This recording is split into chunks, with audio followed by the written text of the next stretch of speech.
Modern Want previously on Part 1, The Diplomatic Crisis. If you missed Part 1, here's everything you need to know. The players: Carmen Whitfield, brilliant American cultural attaché who lost her parents protecting cultural heritage; Chai Min-jun, heartless Korean billionaire CEO hiding deep humanitarian values; Helena Park, corporate advisor turned dangerous antagonist. What happened? Carmen and Min-jun clashed over a $50 million cultural agreement, but their professional conflict evolved into unexpected partnership when Helena Park launched a systematic campaign to destroy them both. Through espionage accusations, media manipulation, and corporate warfare, Helena tried to prove that their collaboration was either romantic corruption or American cultural infiltration. The crisis. Carmen faced career-ending accusations of being a spy. Min-jun's leadership was attacked for compromised judgment. Their secret: Min-jun funds a school for refugee children that officially doesn't exist.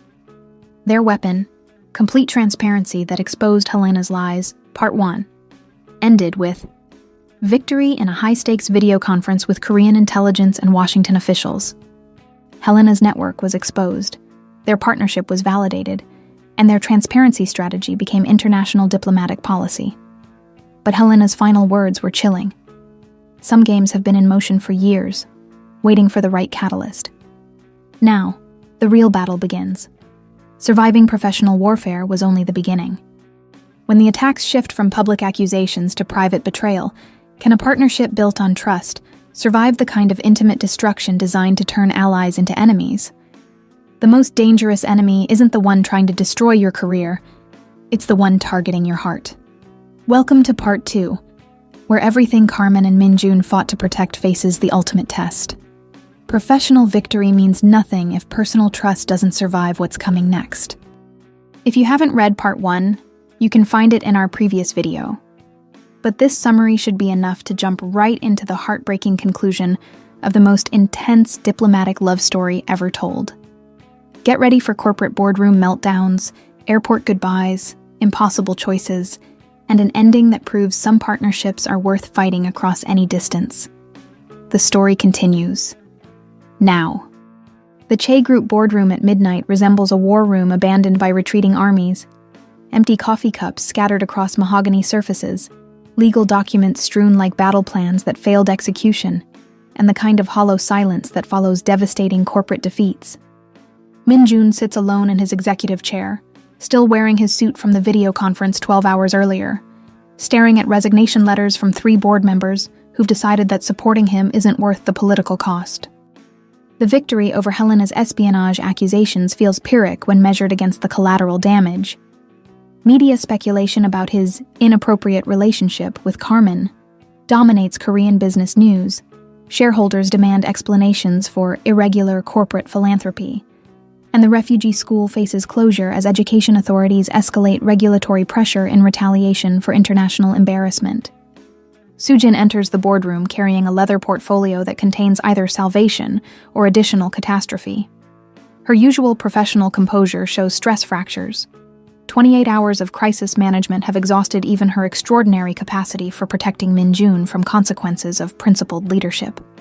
"Sajangnim," she says quietly, setting the portfolio on the conference table with careful precision. "I have updates from legal, public relations, and security departments." Min-jun looks up from the resignation letters with eyes that show the exhaustion of someone who spent 15 years building corporate authority, only to watch it evaporate in defense of values that transcend quarterly profit reports. How bad is the damage? Legally, we're protected. Helena's coordination with intelligence services violated corporate governance protocols, which gives us grounds for termination with cause. The transparency strategy eliminated espionage accusations, and the cultural agreement has government support from both sides. But Min-jun recognizes the pause that precedes devastating news. Politically, we're vulnerable. Helena's network has shifted strategy from destroying the partnership to destroying your reputation. The refugee school funding is being investigated as unauthorized charitable expenditure. Your judgment regarding Dr. Whitfield is being questioned as compromised by personal attachment, and 3 major shareholders have requested emergency meetings to discuss leadership confidence. Minjun realizes that Helena's defeat in the video conference was tactical rather than strategic. Unable to destroy the cultural agreement through espionage accusations, she's shifted to corporate warfare designed to remove him from leadership through shareholders who prioritize stability over principles. Timeline for the shareholder meetings? 48 hours. They're using accelerated emergency procedures that don't give us time for comprehensive legal response or strategic planning. It's designed for maximum disruption with minimum preparation time. The corporate coup attempt has been timed for maximum effectiveness, immediately after the video conference victory, when Minjun's attention is focused on diplomatic success rather than protecting his corporate position. Helena understands that destroying partnerships requires destroying the people who build them. What do legal and public relations recommend? Sujin opens the portfolio, revealing strategy documents that represent the intersection of corporate survival and moral compromise. 3 options. First, complete separation from Dr. Whitfield and the cultural agreement to demonstrate that corporate decisions aren't influenced by personal relationships. Abandon Carmen and destroy the partnership we just defended. Second option, negotiate compromise with Helena's network. Retain the cultural agreement, but accept oversight protocols that limit your authority over corporate philanthropy and international partnerships. Accept corporate supervision that eliminates my ability to support humanitarian programs like the refugee school. Third option, maintain current positions and prepare for shareholder coup that could remove you from leadership entirely. Minjun studies the 3 strategies with the analytical precision that served him through hostile takeover attempts and family succession politics. Each option requires sacrificing principles that make corporate leadership worth pursuing: personal integrity, humanitarian commitment, or institutional independence. Sujin, what would you do? The question catches her off guard, not because it's unexpected, but because her answer requires acknowledging that sometimes loyalty means encouraging the people you serve to risk everything for values that transcend self-preservation. Sajangnim, I've watched you build this company's reputation through 15 years of careful decision-making and political navigation. You've never compromised institutional interests for personal considerations. Until now. Until now, you've never been asked to choose between institutional interests and human values. Dr. Whitfield and the refugee school represent values that corporate success should serve rather than sacrifice. The analysis cuts to the heart of Minjun's crisis. Whether corporate leadership requires abandoning the humanitarian principles that give business success meaning, or whether business success creates obligations to protect humanitarian principles from political attack. So you'd recommend the third option? I'd recommend that you decide what kind of leader you want to be remembered as: someone who protected corporate authority by abandoning vulnerable partners, or someone who used corporate authority to protect partnerships that serve human welfare. Before Minjun can respond, his phone rings with Carmen's private number. He hesitates. Accepting the call provides additional evidence for accusations of compromised judgment, but ignoring it abandons the partnership he's risked everything to defend. Carmen, he answers, his voice carrying exhaustion and determination in equal measure. Minjun, I just heard about the shareholder meetings. This is my fault. Helena's using our partnership against you because destroying the cultural agreement through me failed. Carmen's voice carries guilt mixed with strategic planning. I can eliminate the personal relationship accusations by requesting immediate reassignment to another diplomatic post. The offer represents Carmen's version of the same choice Minjun faces: sacrifice personal partnership to protect professional interests, or maintain partnership despite professional risks. Carmen, reassignment wouldn't eliminate the accusations. It would confirm them. Helena's narrative requires proving that our partnership was inappropriate, which your departure would seem to validate. Then what do we do? I can't watch you lose everything you've built because of defending our cooperation. Minjun realizes that the conversation itself demonstrates the authentic professional partnership Helena's accusations seek to destroy. Carmen is prioritizing his institutional interests over her diplomatic career, while he's prioritizing their collaborative principles over corporate survival. We do what we've done since the beginning. We demonstrate that authentic partnership serves institutional interests better than political maneuvering. The shareholder meeting becomes an opportunity to prove that corporate leadership requires moral courage, not just financial competence. That's incredibly risky. If the shareholders remove you from leadership, then at least I'll be removed for defending principles worth defending, not for compromising those principles to protect corporate authority that serves no purpose beyond self-perpetuation. As Min-jun and Carmen finalize their strategy for the shareholder confrontation, neither realizes that Soo-jin has been documenting their conversation with the meticulous attention of someone who understands that sometimes protecting people requires preserving evidence of their integrity. The recording will become crucial evidence in determining whether their partnership represents professional excellence or personal corruption. But it will also expose the depth of mutual trust that makes their collaboration effective. Trust that Helena's network will attempt to weaponize as evidence of compromised judgment.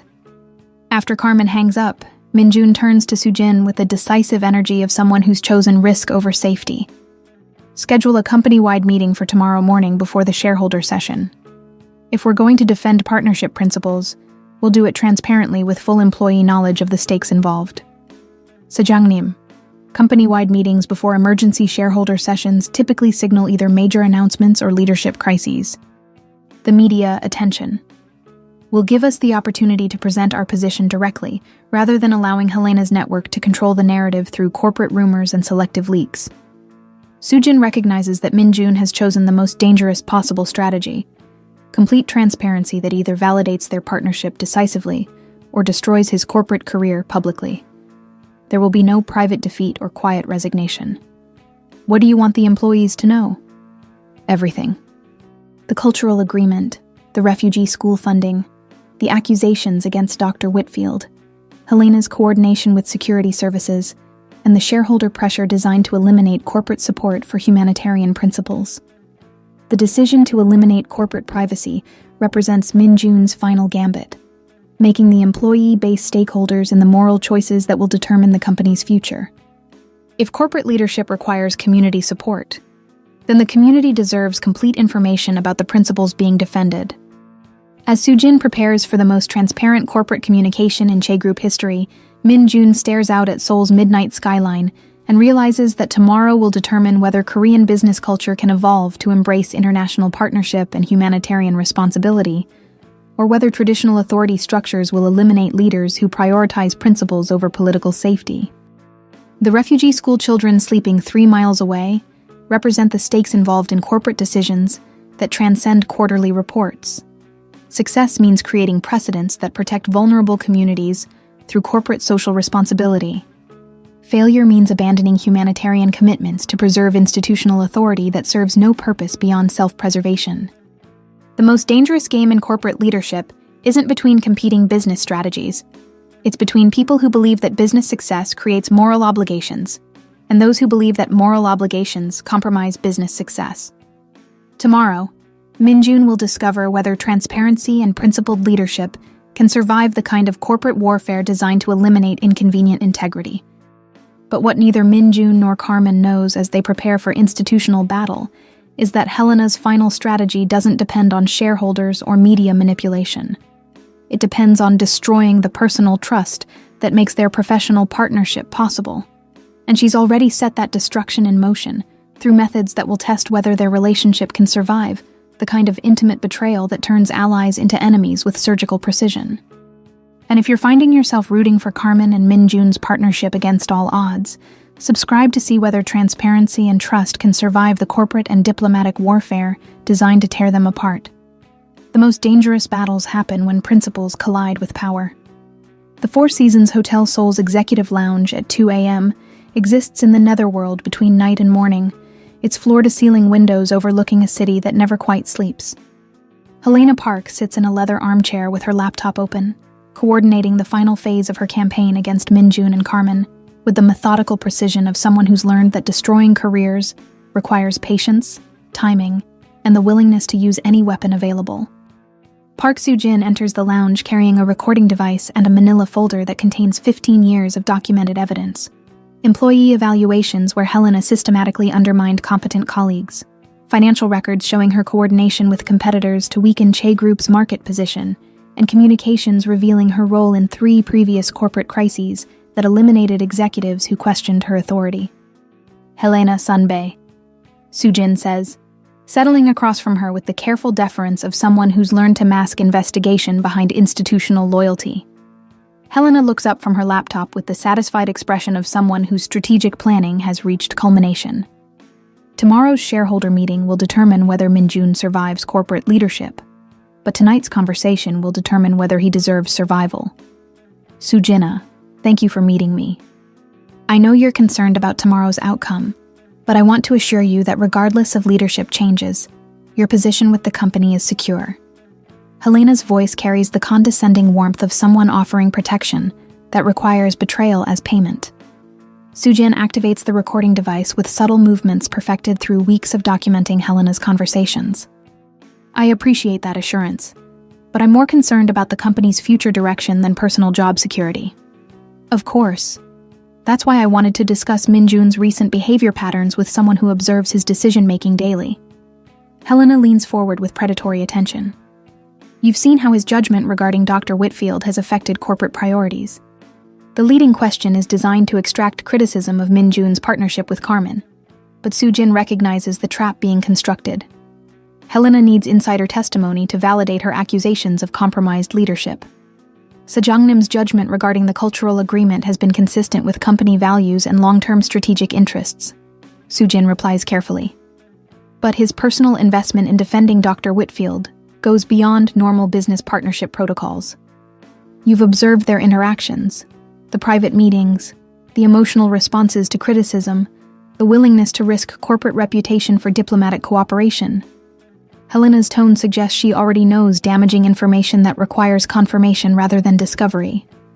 Soo-jin realizes that Helena has been surveillance monitoring Min-jun's interactions with Carmen, building a dossier of evidence designed to support accusations of inappropriate relationship dynamics.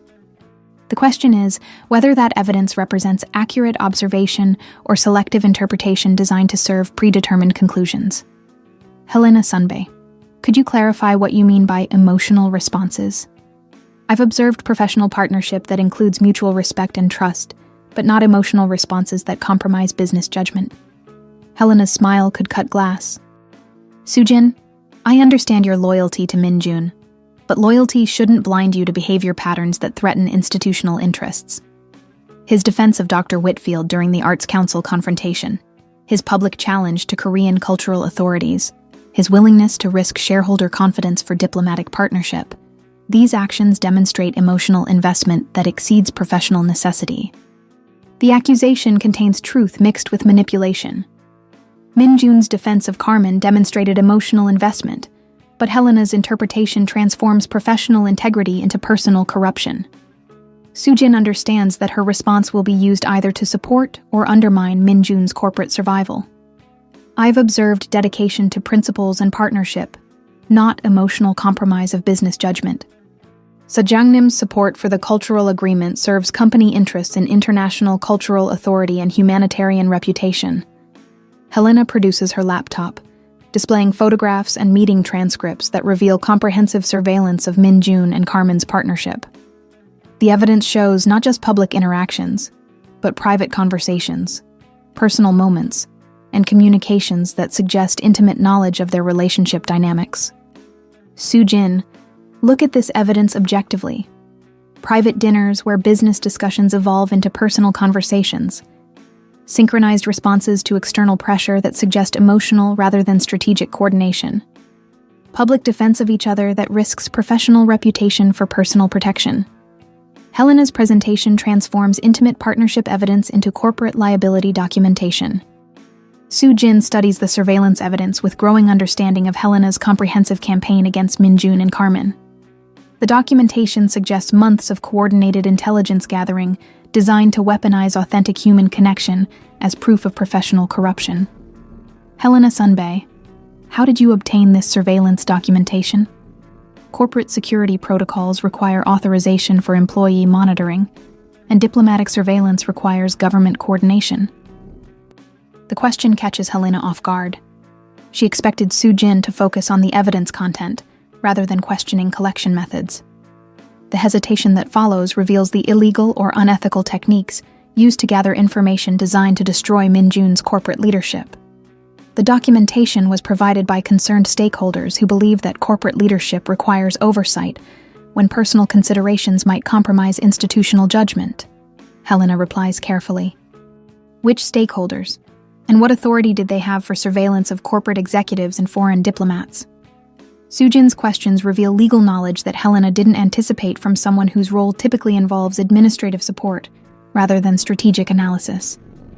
Helena realizes that Sujin's inquiry represents potential legal exposure that could invalidate the evidence designed to destroy Minjun. If the surveillance was conducted without appropriate authorization, then using it against corporate leadership could constitute illegal harassment rather than legitimate oversight. Sujin, the specific sources are confidential, but the information itself demonstrates behavior patterns that concern anyone invested in corporate stability and institutional reputation. So you can't verify that the surveillance was legal or authorized, but you're using it to justify accusations that could end Sejangnim's career? Sujin's voice carries the quiet authority of someone who's discovered information that changes everything. The question forces Helena to choose between acknowledging illegal surveillance methods or abandoning evidence that supports her accusations against Minjun. Either choice undermines her corporate coup attempt, legal exposure, or evidentiary weakness. But Helena has additional weapons that don't depend on surveillance documentation.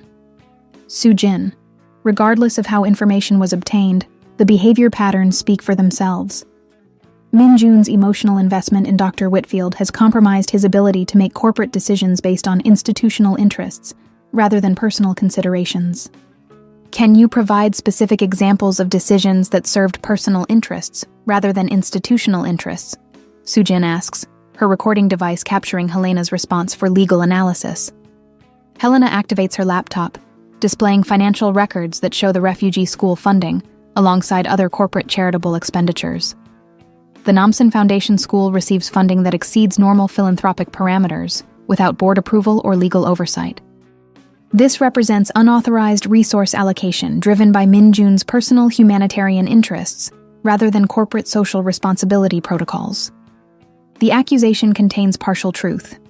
The refugee school funding does exceed normal charitable parameters, but Helena's analysis ignores the legal authorization for discretionary executive philanthropy within established corporate guidelines. Helena Sunbei, corporate bylaws authorize executive discretionary philanthropy up to 15 million won annually without board approval, provided the expenditures serve established corporate social responsibility objectives. The Namsan Foundation School funding falls within those parameters and serves refugee education, which aligns with company humanitarian commitments. Helena's confident expression flickers as Sujin demonstrates knowledge of corporate legal frameworks that invalidate accusations of unauthorized expenditure. The refugee school funding represents legal executive philanthropy rather than corporate resource misallocation. But the funding operates outside Korean immigration protocols, which creates legal exposure for the company if government authorities challenge unauthorized educational assistance to undocumented refugees. Helena counters. Sujin produces documentation from the Manila folder, legal analyses showing that private educational philanthropy doesn't require immigration authorization, provided the programs don't claim official status or government funding. The refugee school operates within legal parameters for private humanitarian assistance. The legal department reviewed the Namsan Foundation School funding before implementation. Private educational philanthropy is legally protected humanitarian assistance that doesn't require immigration oversight, provided it doesn't interfere with official government programs. Helena realizes that Sujin has systematically dismantled every legal accusation supporting the corporate coup attempt. The surveillance evidence might be inadmissible. The financial irregularities are actually legal expenditures, and the partnership with Carmen represents successful international cooperation rather than compromised judgment. Sujin, your loyalty to Minjun is admirable, but it's blinding you to institutional risks that extend beyond legal technicalities. The shareholders demanding leadership changes aren't concerned with legal compliance. They're concerned with corporate reputation and market stability. Which shareholders specifically? And what evidence do they have that Sejangnim's leadership compromises market stability rather than enhancing international market positioning through cultural cooperation? Sujin's questions reveal that she's been investigating the financial backers supporting Helena's coup attempt. Helena's pause reveals information she didn't intend to disclose. The shareholders demanding Min Jun's removal represent competing business interests that profit from maintaining Korean corporate isolation rather than encouraging international partnership. Their opposition to the cultural agreement serves their business interests rather than Che Group institutional welfare. The shareholders' specific identities are confidential, but their concerns about leadership stability are legitimate regardless of their personal business interests. So you can't identify the shareholders making accusations, you can't verify the legality of surveillance evidence supporting those accusations, and you can't demonstrate that Sejangnim's decisions compromise rather than serve corporate interests. Sujin's summary reveals the comprehensive failure of Helena's case against Min Jun. Helena realizes that her carefully constructed corporate coup attempt has been systematically demolished by someone she considered a minor administrative obstacle. Sujin's investigation has exposed the legal weaknesses, ethical violations, and business conflicts that invalidate every accusation against Min Jun. But Helena has one final weapon, information that could destroy Min Jun's corporate leadership, even if all other accusations fail. Sujin, there's something about Min Jun's family history that you don't know, something that explains his emotional compromise regarding Dr. Whitfield and his compulsive need to protect vulnerable partners. The statement carries the promise of devastating revelation designed to recontextualize Min Jun's humanitarian commitment as psychological dysfunction rather than principled leadership. Helena is preparing to weaponize personal trauma against corporate survival. What family history? Sujin asks, though her tone suggests she already suspects the direction Helena's final attack will take. Min Jun's father didn't just expect corporate success. He demanded emotional suppression that left Min Jun unable to form authentic personal relationships until Dr. Whitfield provided the kind of emotional connection he'd been denied for 36 years. His defense of her isn't professional judgment. It's psychological dependency that compromises his ability to make rational business decisions. The accusation transforms Min Jun's character strength into mental weakness, his capacity for trust into emotional dysfunction, and his principled leadership into psychological compromise. Helena is suggesting that competent partnership evidence demonstrates mental instability rather than professional excellence. But Sujin's response reveals that she knows information Helena doesn't possess, information that transforms psychological accusations into evidence of Helena's own character failures. Helena Sunbae, before you continue psychoanalyzing Sejangnim's emotional development, you should know that I've documented 15 years of your systematic undermining of his professional relationships, your coordination with competitors to weaken company market position, and your role in eliminating executives who questioned your authority. The manila folder opens to reveal comprehensive evidence of Helena's corporate sabotage. Internal documents showing her efforts to undermine successful partnerships, financial records revealing her coordination with competing businesses, and communications demonstrating her systematic elimination of corporate leaders who threatened her institutional control. This evidence shows that your accusations against Sejangnim represent projection of your own compromised judgment and institutional disloyalty. You've spent 15 years using corporate position to serve personal power interests rather than company welfare, which makes you exactly the kind of leader whose judgment has been compromised by personal considerations. Helena stares at the evidence of her own corporate corruption with the shocked expression of someone who's been caught in systematic betrayal of institutional trust. Sujin has documented years of behavior that make Helena's accusations against Min Jun appear hypocritical at best, criminal at worst. Where did you get this information? From 15 years of careful observation by someone who understood that protecting Sejangnim sometimes requires documenting threats to his leadership. You taught me that institutional loyalty requires evidence-based analysis of character and competence. The revelation transforms the corporate coup attempt into evidence of Helena's unfitness for institutional responsibility. Her systematic campaign against Min Jun and Carmen represents exactly the kind of compromised judgment she's accused them of demonstrating. As Helena realizes that her corporate warfare has been comprehensively defeated by someone she considered beneath strategic notice, Sujin delivers the final blow that ensures her permanent removal from corporate leadership. Helena Sunbae, this recording and documentation will be presented to the Board of Directors, Corporate Legal Department, and government authorities investigating your coordination with intelligence services. The evidence that was supposed to destroy Min Jun's career will instead destroy Helena's corporate future, while protecting the partnership she sought to eliminate. Sometimes, Institutional loyalty requires bringing down leaders whose authority serves personal rather than organizational interests. But as Helena prepares for her own professional destruction, she realizes that eliminating her won't protect Minjun and Carmen from the larger forces that profit from maintaining barriers to international cooperation. The corporate coup was just one weapon in a larger arsenal designed to eliminate cultural partnerships that threaten established power structures. The Che Group headquarters at dawn resembles a corporate fortress under siege. Media vans line the streets like an occupying army. Shareholders arrive with the grim expressions of people attending a professional funeral, and security guards manage entry protocols with the precision of diplomatic protection details. Carmen approaches the building wearing her most formal diplomatic attire, understanding that today's shareholder meeting will determine whether transparency can survive the corporate warfare designed to destroy authentic international partnership. Minjun stands at his office window on the 62nd floor, watching the media circus that has transformed his company's reputation into public entertainment. The morning's headlines blur together in his memory. Che Group CEO's romance scandal threatens corporate stability. American diplomat's secret influence over Korean business leader.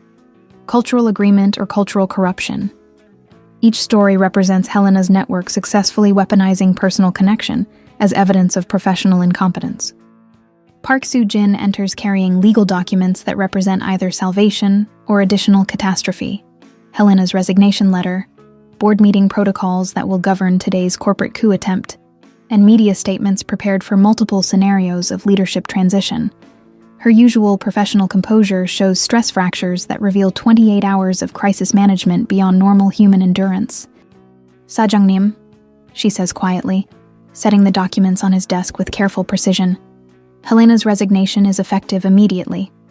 Legal department confirms that her coordination with intelligence services violated corporate governance protocols, which eliminates her influence over today's shareholder meeting.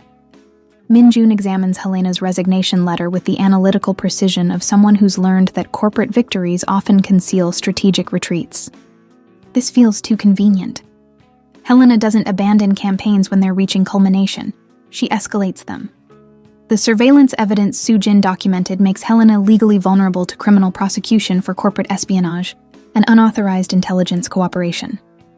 Resignation protects her from immediate legal consequences, while preserving her network's ability to influence corporate politics through other channels. Carmen enters the office carrying a leather portfolio that contains either diplomatic salvation or career-ending transparency, complete documentation of the cultural agreement, evidence of Helena's systematic sabotage, and media statements prepared for multiple scenarios of institutional survival or destruction. "Minjun," she says, her voice carrying the controlled tension of someone who's decided to risk everything on a single strategic gambit. Ambassador Hayes received confirmation from Washington. Our transparency strategy has been approved for international diplomatic precedent. If we survive today's shareholder meeting, the cultural agreement becomes a model for future international cultural cooperation. The statement carries implications that extend beyond their personal partnership. Success means creating institutional frameworks that protect future diplomatic cooperation from politically motivated attacks, while failure means abandoning international cultural exchange to the forces that profit from maintaining isolation. And if we don't survive? Then American cultural diplomacy retreats from international partnership models that require personal trust between negotiating partners. Washington will default to transactional relationships that eliminate human elements from cultural cooperation. Minjun realizes that the shareholder meeting has evolved beyond determining his corporate leadership into deciding whether international cooperation can include authentic human partnership or must be restricted to emotionally sterile institutional transactions. The intercom buzzes with Soo-jin's voice. "Sajangnim, the shareholders have arrived. The meeting begins in 30 minutes. Through his office windows, Minjun watches shareholders enter the building with expressions that suggest people preparing to deliver institutional death sentences. He recognizes the faces of competitors who've opposed the cultural agreement from the beginning, conservative investors who prioritize financial stability over international expansion, and political allies of Helena's network, who prefer Korean corporate isolation to global cultural partnership. "Carmen, there's something you should understand about what's going to happen in that boardroom," Minjun says, his voice carrying the careful honesty of someone who's decided that transparency includes acknowledging uncomfortable truths. The shareholders aren't just questioning my leadership. They're questioning whether Korean corporate culture can evolve to embrace international partnership that includes personal trust. What do you mean? Traditional Korean business relationships prioritize hierarchical respect over individual connection. The partnership we've built, professional cooperation that includes personal trust and mutual defense, challenges institutional assumptions about appropriate boundaries between business and humanity. Carmen realizes that their partnership represents more than diplomatic cooperation. It represents cultural evolution that threatens established power structures on both sides of the Pacific. The shareholders' opposition extends beyond financial concerns to fundamental questions about Korean cultural identity in global contexts. So we're not just defending our partnership, we're defending the principle that cultural cooperation can include authentic human connection. We're defending the principle that effective international cooperation requires the kind of trust that develops through personal understanding rather than institutional protocol. As they prepare to enter the boardroom that will determine their professional survival, Carmen and Min-jun understand that the stakes extend beyond their individual careers to questions about the future of international cultural diplomacy. Success means establishing precedents that protect authentic partnership from political attack, while failure means abandoning cultural cooperation to forces that prefer manipulation over collaboration. The shareholder meeting begins with the formal precision of corporate ritual, designed to mask personal warfare behind procedural neutrality. Director Kim from the Korean Arts Council opens the session with accusations disguised as institutional concerns. The board must address questions about leadership judgment that prioritizes personal relationships over corporate responsibilities. Min-jun stands before 43 shareholders, whose investment decisions will determine whether principled leadership can survive corporate environments that prioritize political convenience over humanitarian values. Esteemed shareholders, the cultural agreement with American institutions represents exactly the kind of international partnership that serves Korean corporate interests in global cultural markets. But at what cost? Asks Lee Sang-ho, representing conservative investors who've opposed international expansion from the beginning. Corporate reputation, shareholder confidence, and institutional stability have been compromised by leadership decisions that appear to prioritize diplomatic relationships over business judgment. The accusation cuts to the heart of Helena's narrative. Min-jun's support for Carmen represents personal corruption of professional responsibility, rather than strategic investment in international partnership. Carmen realizes that her presence in the boardroom either validates their cooperation or provides additional evidence for accusations of inappropriate influence. Mr. Lee? Carmen interjects, her diplomat credentials providing authority to address Korean corporate concerns. The cultural agreement generates measurable benefits for Korean cultural institutions, international prestige, academic partnerships, diplomatic goodwill, and market access that serves Korean interests for decades. Dr. Whitfield, with respect, your presence at this shareholder meeting itself demonstrates the inappropriate boundaries that concern investors who prioritize Korean corporate independence over foreign diplomatic influence. The statement transforms Carmen's attempt to defend the partnership into evidence supporting accusations of compromised corporate autonomy. Helena's network has successfully created a logical trap, where any defense of their cooperation becomes proof of the inappropriate relationship they're accused of maintaining. But Min-jun recognizes the moment when transparency becomes strategic offense, rather than defensive protection. Esteemed shareholders, before we continue debating the appropriateness of international partnership, you should review the complete evidence regarding the accusations against Dr. Whitfield and the cultural agreement. He activates the boardroom's presentation system, displaying Helena's surveillance documentation alongside evidence of her coordination with competitors, her systematic undermining of corporate partnerships, and her role in manufacturing security concerns designed to eliminate successful international cooperation. These documents reveal that opposition to the cultural agreement represents coordinated attack by competitors who profit from maintaining Korean corporate isolation rather than encouraging international partnership. The accusations against Dr. Whitfield were manufactured by corporate interests that serve external business objectives rather than Che Group welfare. The evidence transforms the shareholder meeting from judgment of Min-jun's leadership into examination of the forces that have manipulated corporate politics to eliminate successful international cooperation. Shareholders realize they've been presented with manufactured controversy designed to serve competing business interests. Director Kim attempts to regain narrative control. Regardless of external manipulation, the core question remains whether leadership judgment has been compromised by personal considerations that affect corporate decision-making. Carmen recognizes the moment when diplomatic honesty becomes more powerful than strategic denial. Director Kim, our partnership includes personal respect and professional trust, because effective cultural diplomacy requires understanding the people you're working with, not just the institutions they represent. Are you acknowledging that personal feelings influence professional judgment regarding the cultural agreement? I'm acknowledging that mutual trust makes professional collaboration more effective, not less reliable. The alternative, emotionally sterile institutional transactions, produces diplomatic agreements that serve bureaucratic convenience rather than cultural preservation. The admission shocks the boardroom into silence. Carmen has acknowledged personal connection, while arguing that such connection serves rather than compromises professional effectiveness. It's either brilliant strategic honesty or career-ending transparency that validates every accusation against their partnership. Min-jun supports her radical honesty with corporate courage that risks everything he's built. Esteemed shareholders, Dr. Whitfield's integrity and competence earned my professional trust, which made defending the cultural agreement a matter of institutional principle, rather than personal convenience. That trust has produced the most successful international cultural partnership in company history. The defense reframes personal connection as professional asset, rather than compromising liability, challenging fundamental assumptions about Korean corporate culture and international business relationships. The shareholders must choose between traditional authority structures that eliminate personal elements from business decisions and evolutionary approaches that embrace authentic human partnership as strategic advantage. The boardroom falls into tense silence as shareholders process the implications of complete transparency. Min-jun and Carmen have acknowledged personal trust, while arguing that such trust serves rather than compromises institutional interests. A radical departure from traditional Korean business culture that demands emotional distance in professional relationships.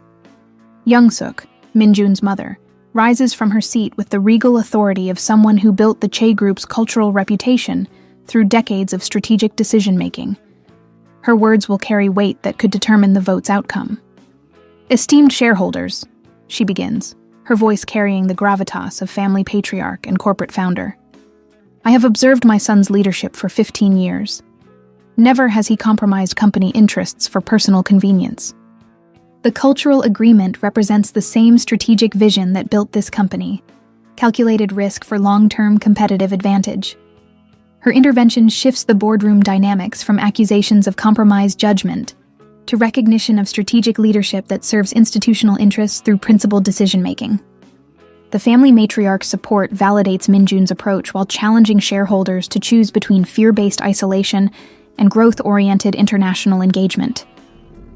Director Kim makes one final attempt to salvage Helena's narrative. Mrs. Han, surely you're concerned that your son's emotional investment in Dr. Whitfield could affect future corporate decisions?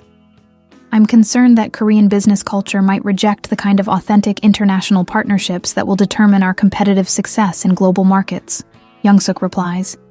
If we cannot trust our leaders to form effective relationships with international partners, then we cannot compete internationally. The vote that follows represents more than confidence in Min-jun's leadership. It becomes a referendum on whether Korean corporate culture can evolve to embrace international cooperation that includes authentic human partnership. 43 ballots are cast in silence, each shareholder weighing personal risk against institutional opportunity, traditional authority structures against evolutionary cooperation models. The results will determine not just Min-jun's corporate survival, but the precedent for Korean business engagement with international partners. When the votes are counted, 31 shareholders support Min-jun's continued leadership. 8 vote for removal, and 4 abstain. The margin represents decisive victory that validates transparency and principled leadership while establishing corporate precedent for authentic international partnership.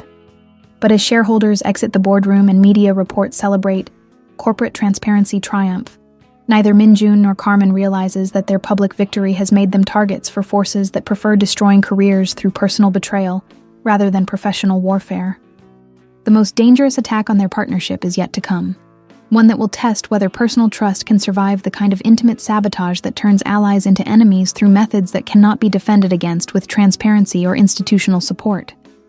The Incheon International Airport Departure Lounge exists in the liminal space between countries and commitments, its soaring architecture and constant movement creating an environment where personal decisions become irreversible, and goodbyes carry the weight of permanent separation. Carmen sits in the business class waiting area, her diplomatic passport and boarding pass to Washington, D.C., representing either strategic retreat or devastating defeat, depending on perspectives that shift with each announcement of delayed flights. The emergency recall order from the State Department arrived 6 hours after the shareholder meeting victory, its bureaucratic language masking political calculations that prioritize institutional convenience over diplomatic success. Dr. Earn. Whitfield is requested to return immediately for comprehensive debriefing regarding cultural diplomacy protocols and future assignment consultation. Translation. Her partnership with Min Jun has become too politically complicated for continued sole deployment, regardless of professional effectiveness. Min Jun stands at the terminal's panoramic windows, watching aircraft taxi toward runways that lead to destinations beyond Korean airspace. His presence at Carmen's departure gate represents either final gesture of professional courtesy or personal devastation that corporate success cannot compensate. The shareholder victory feels pyrrhic when measured against the human cost of defending principles that require personal sacrifice. "You don't have to stay," Carmen says, her voice carrying the careful neutrality of someone who's learned to mask heartbreak behind diplomatic protocol. "The media attention of being seen here together. Let them watch," Min Jun replies, without turning from the windows. Some things matter more than media speculation or political convenience. The admission acknowledges what neither has explicitly stated during weeks of professional crisis. Their partnership has evolved beyond diplomatic cooperation into something that makes separation personally devastating rather than merely professionally inconvenient. They've built trust that transcends institutional boundaries, making departure feel like betrayal rather than strategic relocation. Ambassador Hayes approaches carrying classified documents that represent either salvation or additional catastrophe, new orders from Washington that could change Carmen's recall status, or confirmation that her diplomatic career requires geographic distance from Korean complications that have made international headlines.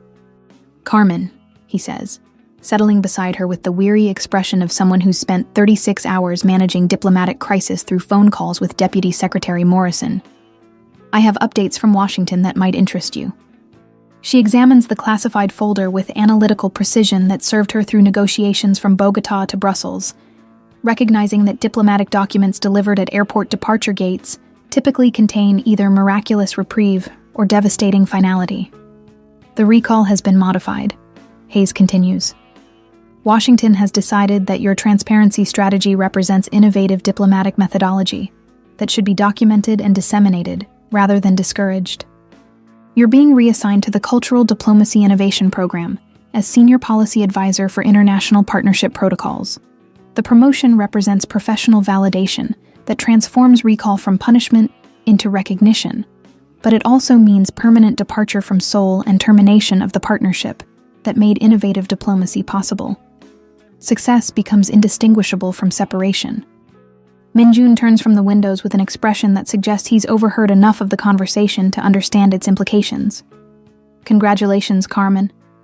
Washington recognizes what Seoul has benefited from: exceptional diplomatic competence that serves international cooperation. The formal courtesy masks personal impact that corporate training hasn't prepared him to process. Losing Carmen means losing the partnership that taught him authentic international cooperation. But congratulating her promotion represents the kind of personal sacrifice that principled leadership sometimes requires. The position includes authority to establish international cultural cooperation models that could be implemented globally," Hayes adds. "Your partnership with Mr. Chai would become the foundation for diplomatic protocols that protect future cultural exchanges from politically motivated attacks."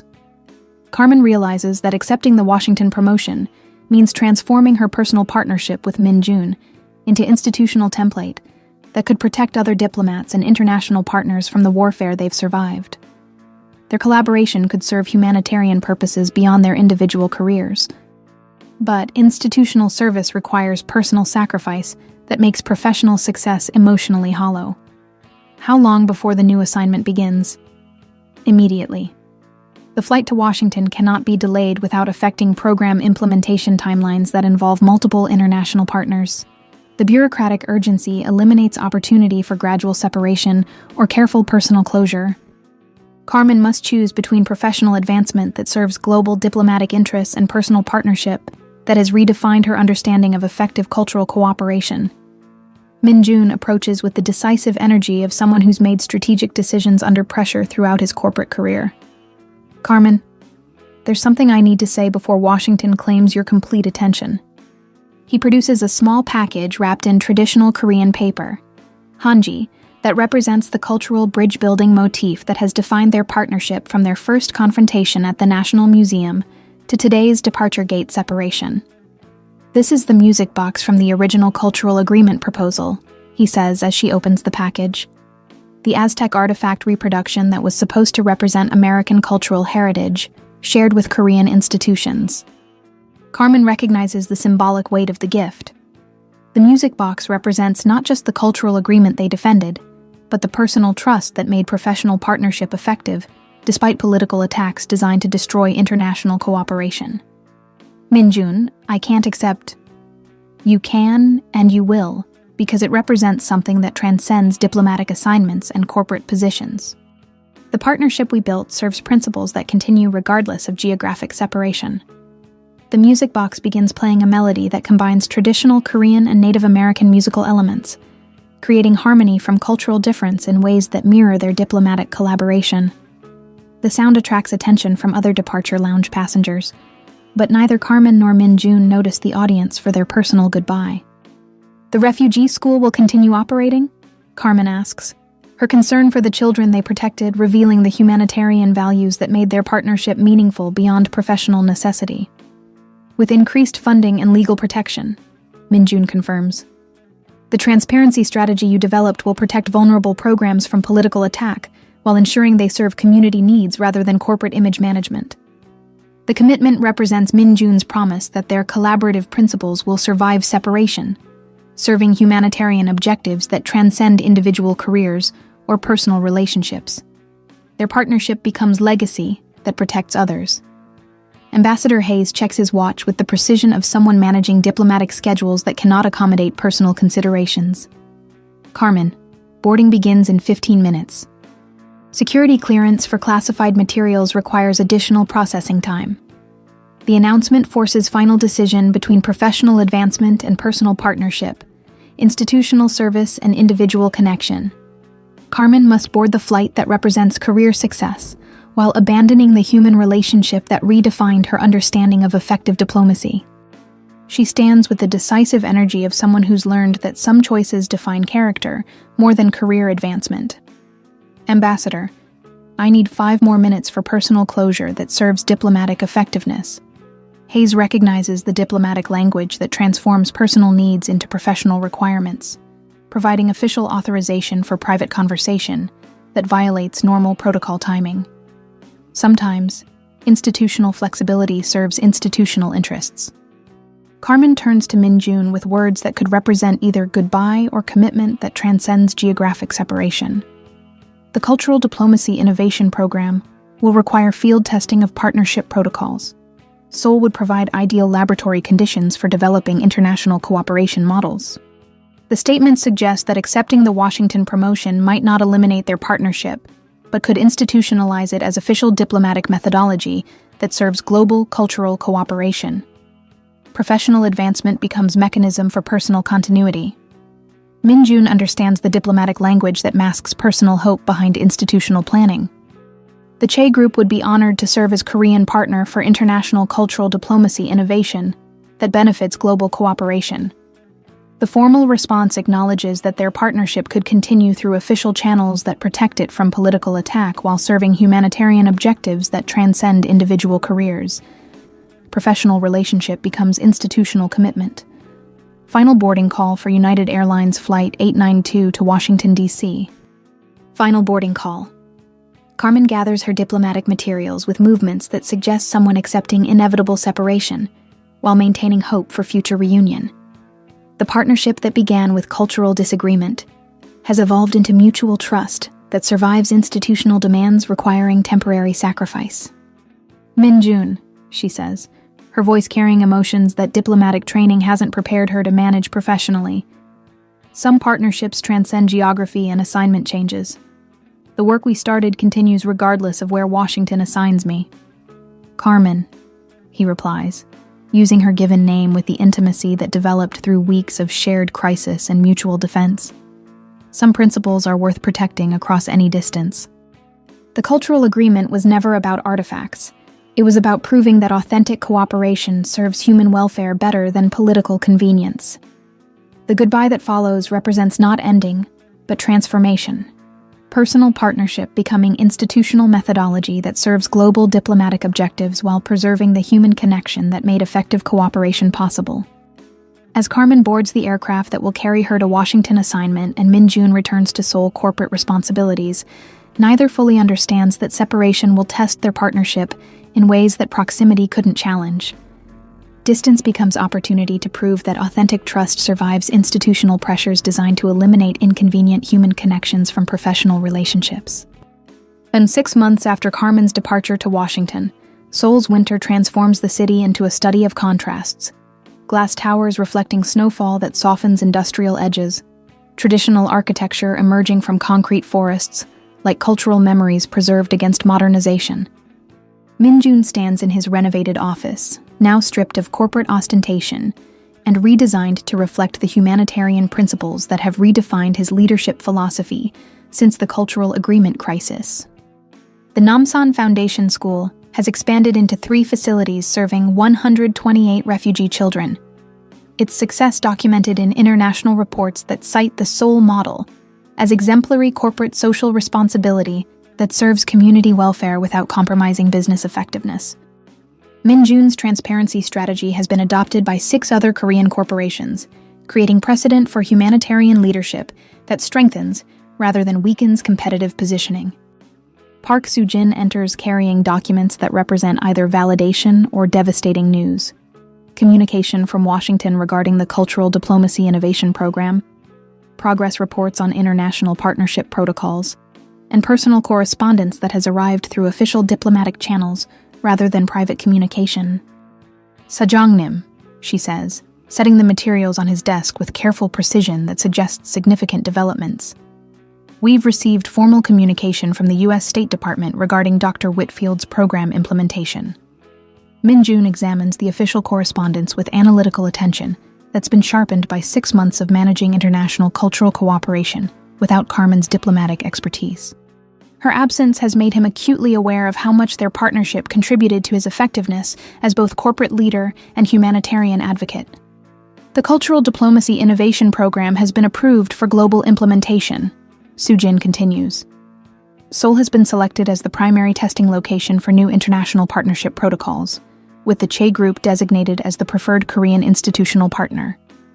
The news represents professional validation that their collaboration has achieved institutional recognition beyond individual careers, but it also means Carmen will return to Seoul as program director rather than cultural attaché, a role change that could alter the dynamics of their partnership in ways that proximity couldn't predict.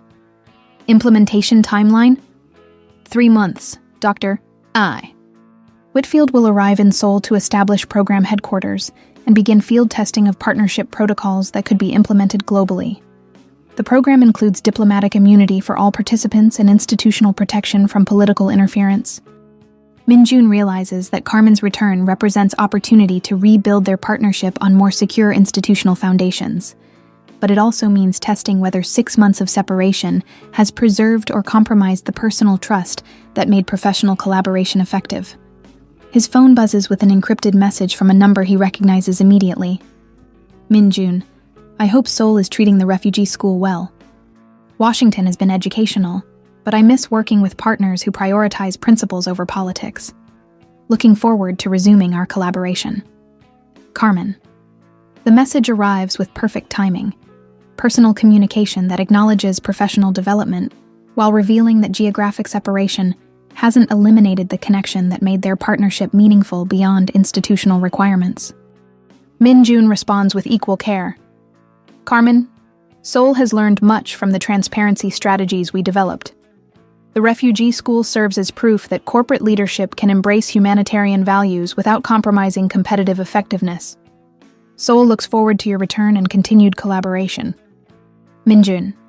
The exchange represents diplomatic language that masks personal anticipation behind professional courtesy, but both understand that their partnership will resume under circumstances that could either validate their collaboration or reveal that institutional success has eliminated the crisis conditions that made cooperation necessary. 3 months later, Carmen arrives at Incheon International Airport, carrying official State Department credentials that designate her as Director of the Cultural Diplomacy Innovation Program, a position that provides institutional authority and diplomatic protection that her previous cultural attaché role couldn't offer. The promotion represents validation that transparency and principled partnership serve American diplomatic interests more effectively than conventional cultural exchange protocols. Min-jun waits in the diplomatic arrival lounge with credentials that identify him as primary Korean partner for international cultural cooperation, a title that transforms his corporate humanitarian leadership into official diplomatic capacity that protects the refugee school funding and other social responsibility initiatives from political attack. Their reunion takes place in the same airport, where separation 6 months earlier felt like professional defeat, disguised as career advancement. Today, their meeting represents institutional validation that authentic partnership serves diplomatic objectives more effectively than transactional relationships between government representatives. Carmen, Min-jun says as she approaches, his formal address masking personal relief that her return makes professional collaboration possible again. Welcome back to Seoul. The Cultural Diplomacy Innovation Program has generated significant interest among Korean institutions that want to develop international partnership capabilities. Min-jun, she replies, her smile carrying warmth that diplomatic protocol can't entirely contain. Washington has been impressed with the Seoul model's success in combining corporate leadership with humanitarian values. Your transparency approach has been studied by diplomatic institutions worldwide as exemplary international cooperation methodology. The professional courtesy that frames their reunion masks personal connection that survived 6 months of geographic separation and institutional pressures designed to eliminate human elements from diplomatic relationships. Their partnership has evolved into official collaboration that serves global objectives while preserving the trust that makes effective cooperation possible. As they leave the airport together, officially for diplomatic coordination meetings, personally for renewal of partnership that transcends institutional boundaries, Seoul's skyline appears different from 6 months earlier. The city has become not just the location of successful cultural agreement, but proof that international cooperation can include authentic human collaboration without compromising professional effectiveness. The Namsan Foundation School has prepared special presentation for Carmen's return. Refugee children from 12 different countries performing musical pieces that combine their cultural traditions with Korean melodies, creating harmony from difference in ways that mirror the diplomatic partnership that protected their educational opportunities. Dr. Whitfield, says Sungmi Kyung, the school's director. These children represent the practical results of the transparency strategy you and Min-jun developed. Their education continues because corporate humanitarian leadership and diplomatic protection can work together to serve community welfare. Carmen watches children whose families fled war, persecution, and economic devastation perform songs that celebrate cultural diversity while embracing Korean integration. Their performance represents the human stakes involved in international cooperation that serves principles beyond political convenience. The Cultural Diplomacy Innovation Program will document everything we've learned here, Carmen tells the assembled students, parents, and teachers. Other cities around the world will benefit from Seoul's proof that humanitarian cooperation can strengthen rather than compromise institutional effectiveness. Min-jun realizes that their partnership has achieved something unprecedented in his corporate experience. Alignment of personal values with professional objectives that serves community welfare while strengthening business effectiveness. The refugee school represents corporate social responsibility that enhances rather than diminishes competitive positioning. As they prepare to leave the school and begin official program implementation, Carmen turns to Min-jun with acknowledgement that their collaboration has evolved beyond individual careers into institutional methodology that could protect vulnerable communities worldwide. Min-jun, the impossible gesture we made 6 months ago, defending partnership against political attack, has become possible policy that other institutions can implement. Sometimes, principles that seem naive become practical solutions when tested under pressure. Carmen, he replies, the most impossible gesture was trusting each other enough to be transparent about our motivations and defend our partnership against forces designed to destroy international cooperation.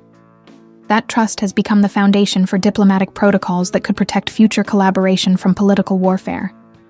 Their conversation represents acknowledgement that personal trust became institutional asset that serves humanitarian objectives transcending individual careers.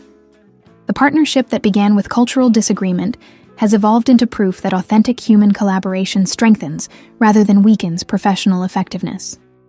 But as they begin implementing the Cultural Diplomacy Innovation Program, neither Carmen nor Min-jun fully understands that their most significant test lies not in defending established partnership, but in demonstrating that successful collaboration can expand to include others without losing the trust and transparency that made their cooperation effective.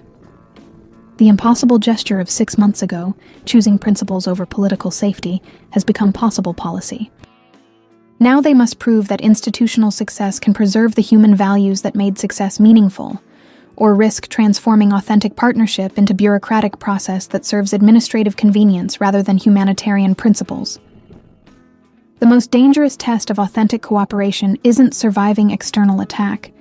It's maintaining authenticity despite institutional success that could eliminate the crisis conditions requiring genuine human partnership. Sometimes, victory requires defending what made victory possible against the forces that victory itself creates. The Blue House Cultural Center in Seoul's heart exists as architectural diplomacy, traditional Korean design elements integrated with contemporary international conference facilities, creating spaces where cultural preservation and global cooperation complement, rather than compete with each other. Carmen stands before an audience of diplomatic representatives from 37 countries. Her presentation documents spread across a podium that overlooks delegates whose governments will determine whether the Seoul model becomes global diplomatic protocol. Min-jun occupies the front row with Korean corporate leaders whose humanitarian initiatives have been inspired by the Che Group's transparency strategy, their presence representing proof that business leadership can embrace social responsibility without compromising competitive effectiveness. 6 months of implementing the Cultural Diplomacy Innovation Program has demonstrated that authentic partnership serves institutional interests more effectively than conventional transactional relationships.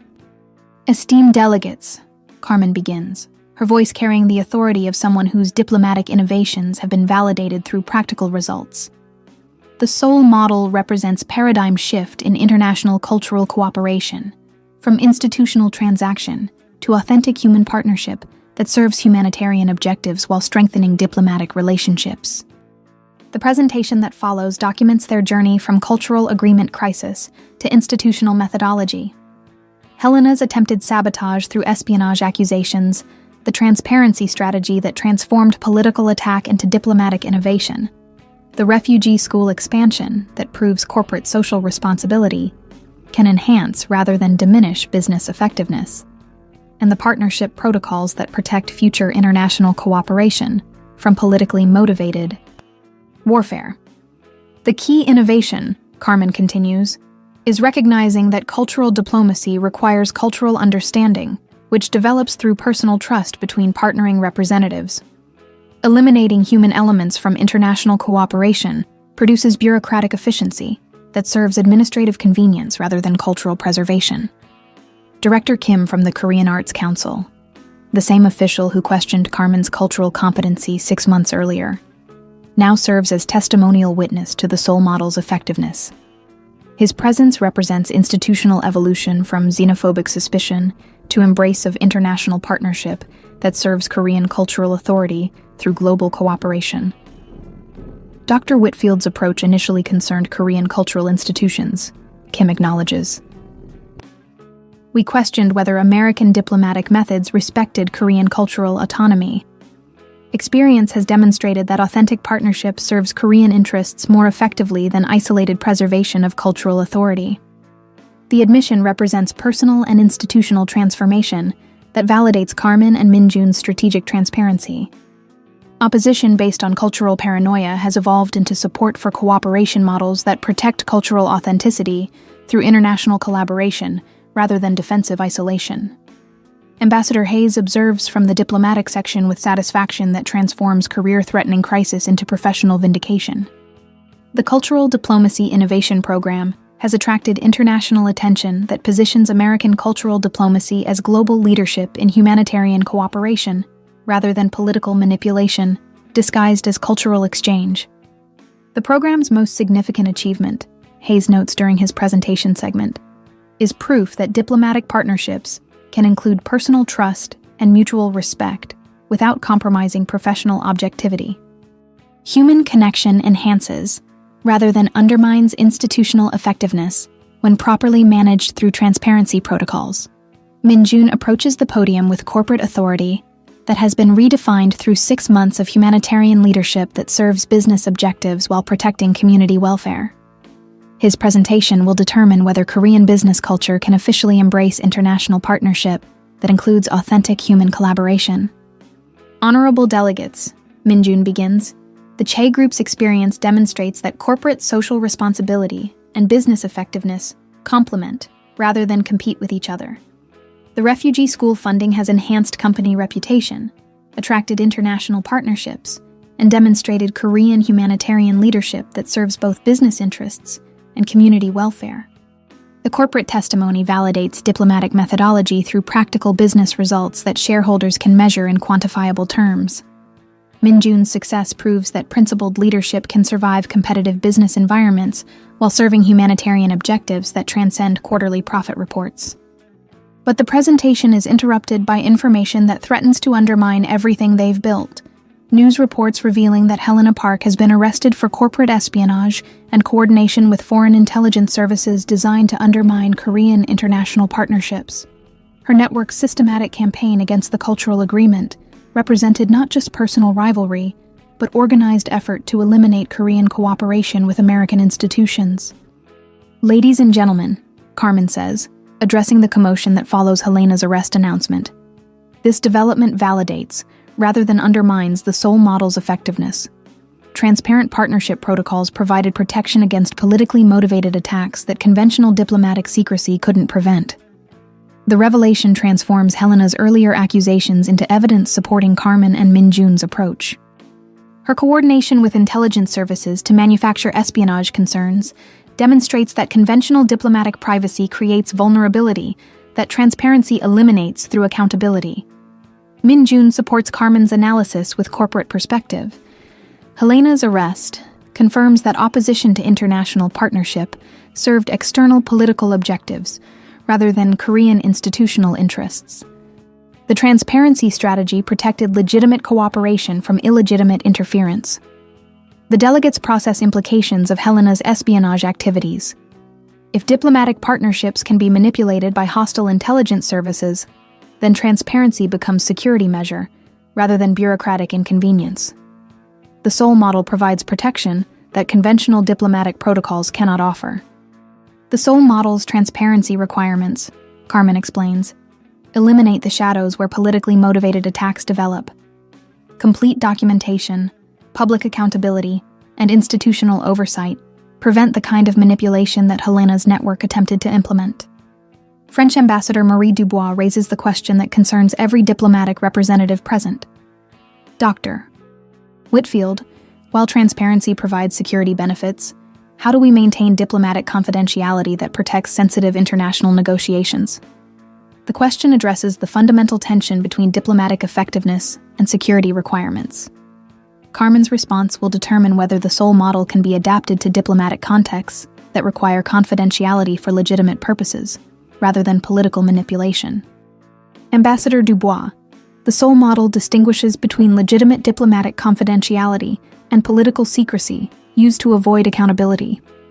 Cultural cooperation requires transparency because cultural exchange serves public welfare objectives. Political negotiations that require confidentiality for national security purposes would use different protocols.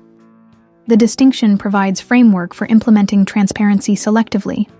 Cultural diplomacy, humanitarian cooperation, and international educational exchanges benefit from public accountability, while security negotiations and trade disputes require confidentiality for legitimate strategic purposes. German Representative Klaus Weber addresses practical implementation concerns. The Seoul model requires significant administrative resources for documentation and oversight.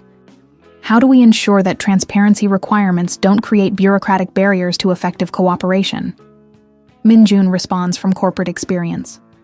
The Che Group's implementation demonstrates that transparency reduces, rather than increases, administrative burden.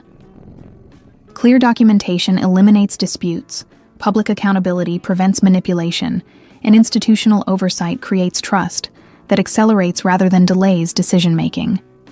The practical testimony addresses delegates' concerns about bureaucratic efficiency. Transparency serves administrative streamlining rather than complicating cooperation when properly implemented through institutional protocols designed for accountability rather than performance. As the presentation concludes, 37 diplomatic representatives prepare to vote on whether the Seoul model becomes officially recognized international protocol for cultural diplomacy, educational cooperation, and humanitarian partnership. Their decision will determine whether authentic human collaboration can be institutionalized as diplomatic methodology that serves global welfare.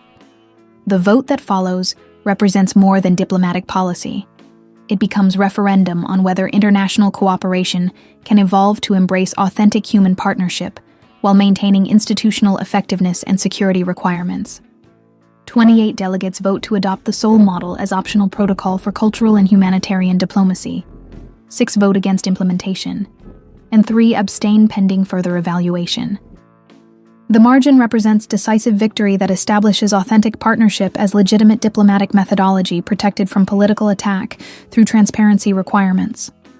But as delegates celebrate institutional innovation that could protect future international cooperation from politically motivated warfare, Carmen and Min Jun recognize that their personal partnership faces new challenges created by success itself. Whether their authentic collaboration can survive institutional validation that transforms private trust into public methodology. The most dangerous test of their partnership isn't defending it against external attack, but maintaining authentic human connection, despite institutional success, that could reduce personal trust to administrative process serving bureaucratic efficiency rather than humanitarian principles. Success creates its own threats to the authenticity that made success possible. Sometimes, the greatest challenge to genuine cooperation comes not from enemies trying to destroy it, but from allies trying to systematize it in ways that eliminate the human elements making it effective. The Seoul model has become global diplomatic protocol, but Carmen and Min Jun must now prove that institutional victory can preserve rather than compromise the personal trust and mutual respect that made victory meaningful. Their partnership has survived political warfare. Now it must survive institutional triumph. The rooftop garden of the Lotte World Tower exists 500 meters above Seoul's streets. Its carefully maintained landscape, creating an oasis of natural tranquility, surrounded by the urban complexity that defines modern Korea. Carmen and Min Jun stand among winter flowers that bloom despite December cold, their private conversation taking place in the same building where corporate warfare once threatened to destroy everything they'd built together. 3 months after the Seoul model's global adoption, their partnership has achieved institutional success that neither imagined during the cultural agreement crisis 8 months earlier. 23 countries have implemented Cultural Diplomacy Innovation Program protocols. The Namsan Foundation school model has been replicated in 12 cities worldwide, and their transparency methodology has become standard curriculum in diplomatic training programs from Washington to Geneva. But institutional triumph has created personal distance that political attacks couldn't accomplish. Carmen's role as global program director requires constant travel to supervise international implementations, while Min Jun's position as primary corporate partner demands oversight of business integrations across multiple countries. Success has made them institutional symbols whose collaboration serves global objectives while eliminating opportunities for personal connection. Carmen, Min Jun says, his voice carrying careful formality that suggests someone navigating emotional terrain more complex than corporate negotiations. I've been offered position as Director of International Humanitarian Partnerships with the UN Cultural Preservation Initiative. The announcement strikes Carmen with unexpected intensity. Min Jun's UN appointment would represent professional achievement that validates his humanitarian leadership globally, but it would also mean leaving Seoul and potentially ending their partnership when geographic separation becomes permanent rather than temporary. That's extraordinary recognition, she replies, her diplomatic training providing professional enthusiasm that masks personal impact.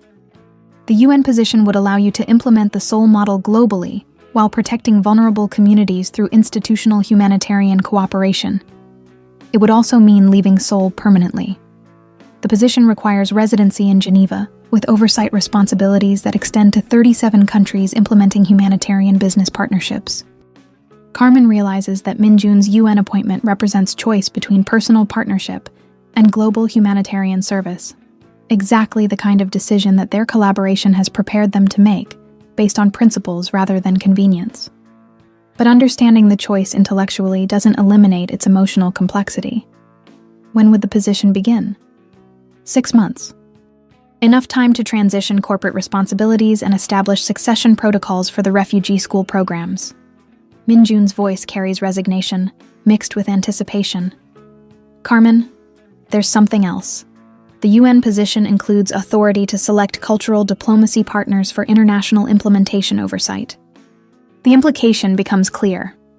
Min Jun's appointment could create official framework for continued partnership that serves global humanitarian objectives while providing institutional protection for their collaboration. Professional separation might become institutional reunification at international level. You're suggesting that our partnership could continue through UN cultural cooperation protocols? I'm suggesting that authentic partnership shouldn't be limited by geographic boundaries or institutional assignments. The principles we've defended could serve humanitarian objectives worldwide if we're willing to make personal sacrifices for professional opportunity. Carmen recognizes the parallel to her own choice 8 months earlier, accepting Washington promotion that transformed cultural attaché role into global program directorship. Min Jun faces identical decision between local comfort and international service that could expand their partnership's humanitarian impact. The rooftop garden conversation is interrupted by Soo-jin's approach, carrying documents that represent either additional opportunity or complicating crisis. Her expression suggests information that will affect both their professional futures and personal relationship. Sajangnim Dr. Whitfield, Soo-jin says with careful deference, I have communication from the Seoul Metropolitan Government regarding expansion of the refugee school program into official municipal education system.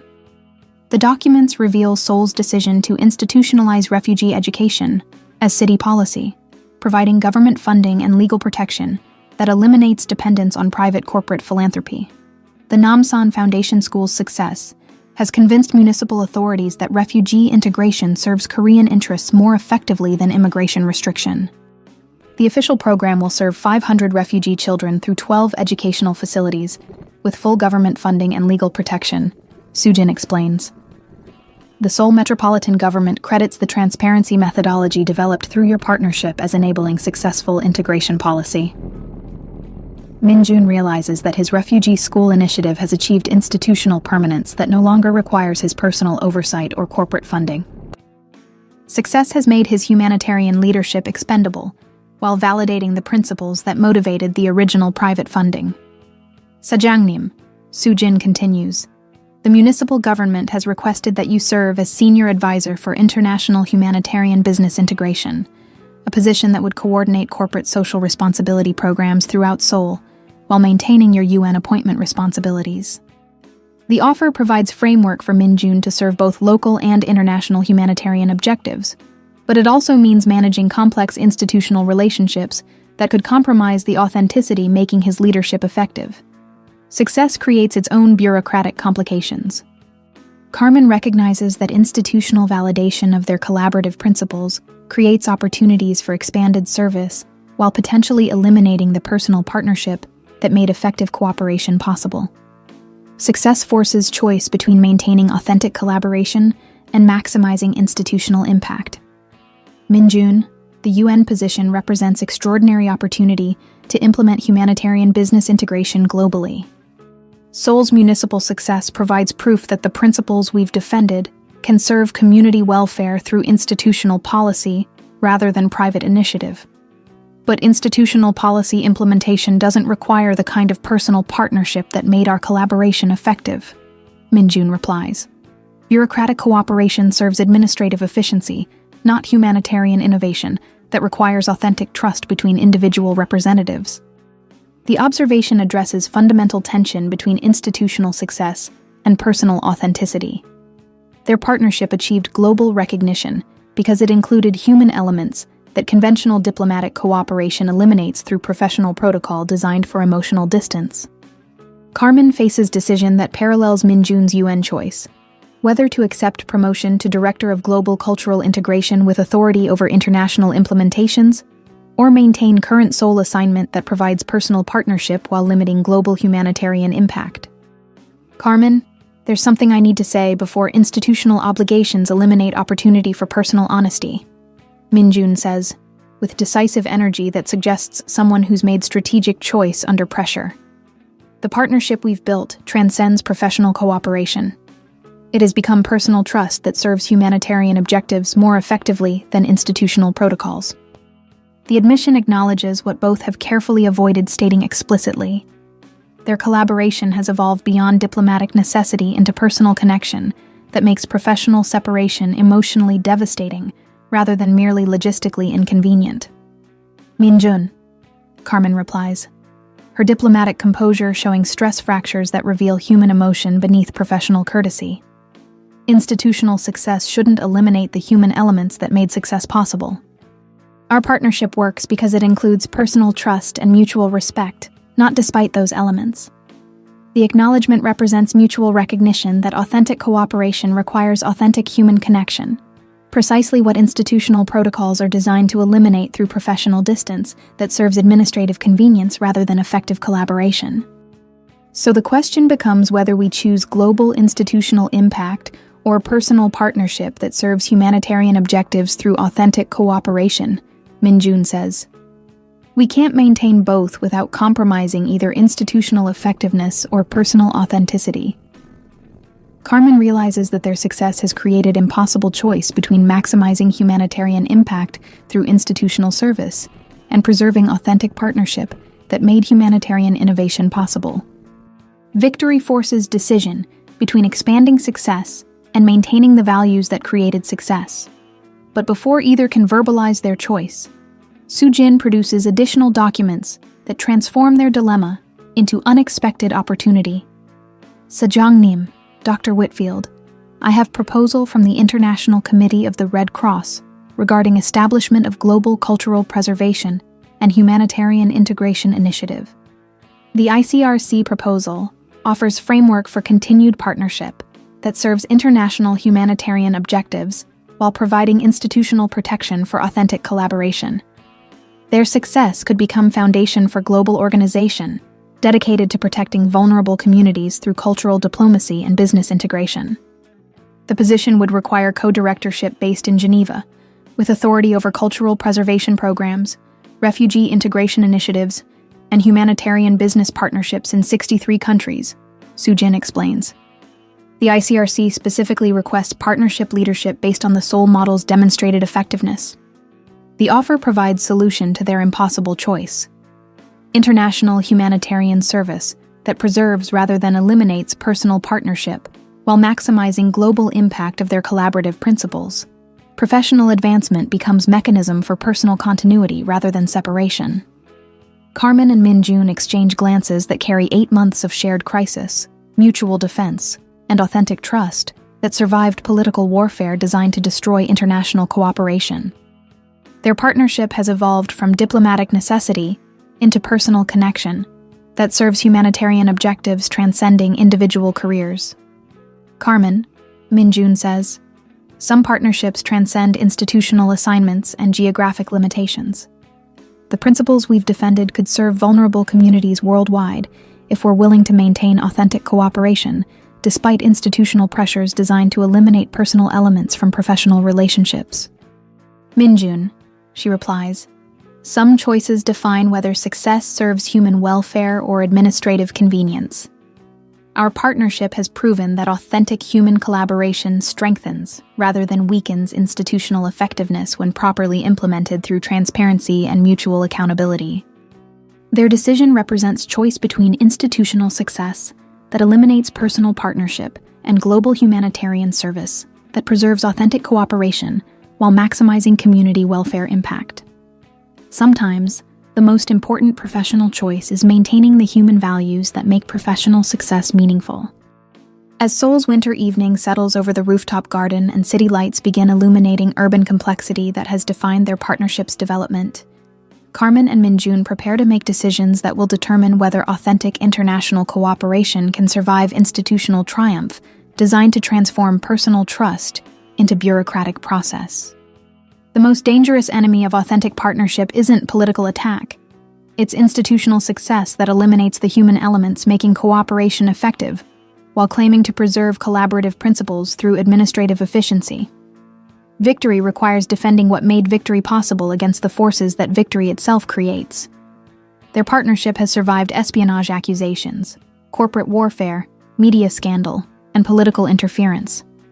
Now it must survive global recognition that could transform authentic human collaboration into institutional methodology, serving bureaucratic convenience rather than humanitarian principles. The heart's decision involves choosing between maximizing impact and preserving authenticity, recognizing that sometimes the greatest service to humanitarian principles requires maintaining the human connections that make those principles meaningful rather than just administratively efficient. The International Committee of the Red Cross headquarters in Geneva exists as monument to humanitarian principles that transcend political boundaries. Its understated architecture housing offices where decisions affect vulnerable communities worldwide through programs that serve human welfare rather than national interests. Carmen and Minjun stand in the Director General's conference room, surrounded by maps displaying refugee crises, cultural preservation emergencies, and humanitarian disasters that could benefit from the Seoul model's integration of diplomatic cooperation and corporate social responsibility. Director General Elizabeth Miller reviews their joint proposal with analytical precision, honed through 30 years managing international humanitarian operations where personal politics can either accelerate or devastate community assistance programs. The Global Cultural Preservation and Humanitarian Integration Initiative represents unprecedented collaboration between American diplomatic innovation and Korean corporate humanitarian leadership. Dr. Whitfield, Mr. Che, Miller begins, her voice carrying Swiss precision that masks passionate commitment to humanitarian effectiveness. Your proposal suggests revolutionary approach to international assistance, combining cultural preservation with refugee integration through business partnerships that serve community welfare while strengthening economic stability. The initiative documentation spreads across the conference table like architectural plans for humanitarian cooperation, refugee education programs modeled on the Namsen Foundation School, cultural preservation projects based on their original museum agreement, and transparency protocols that protect vulnerable communities from political manipulation disguised as humanitarian assistance. The Seoul model's most significant innovation, Carmen explains, is proving that humanitarian assistance can serve economic development objectives while preserving cultural identity. Refugee integration and cultural preservation complement rather than compete with each other when properly coordinated through authentic partnership between institutional representatives. Minjun supports her analysis with corporate perspective. Business integration serves humanitarian objectives more effectively when companies understand cultural context and community needs. The refugee school programs generated positive return on investment while providing educational opportunities that traditional government assistance couldn't offer. Miller examines financial projections showing how their integrated approach produces measurable humanitarian outcomes while maintaining economic sustainability that conventional charity programs cannot achieve. The Seoul model represents paradigm shift from aid dependency to community development that serves long-term welfare rather than short-term relief. Your transparency methodology addresses fundamental problem in humanitarian assistance, Miller observes. Political manipulation often diverts resources from community welfare to administrative bureaucracy that serves institutional interests rather than vulnerable populations.